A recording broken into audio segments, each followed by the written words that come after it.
नमस्ते, मी राजेंद्र जानराव काकडे, हिंगणगाव जिल्हा परिषद गटाचा भारतीय जनता पार्टीचा प्रभारी आहे।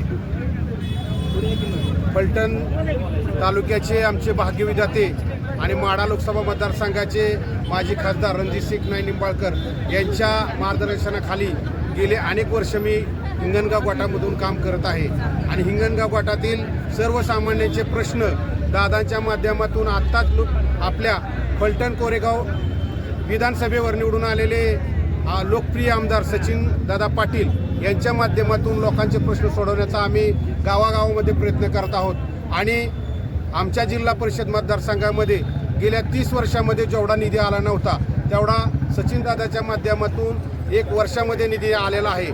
आणि कामं डोंबलकवडे असेल, निरा देवघर असेल, अशी अनेक आणि रस्त्याची कामं आमच्या मतदारसंघामध्ये झालेली आहेत आणि पाण्याचा प्रश्न थोड्याच दिवसात आमच्या मतदारसंघाचा सुटणार आहे। त्यामुळे येणाऱ्या काळामध्ये या हिंगणगाव गटातील जनता 100% भारतीय जनता पार्टीला मतदान करून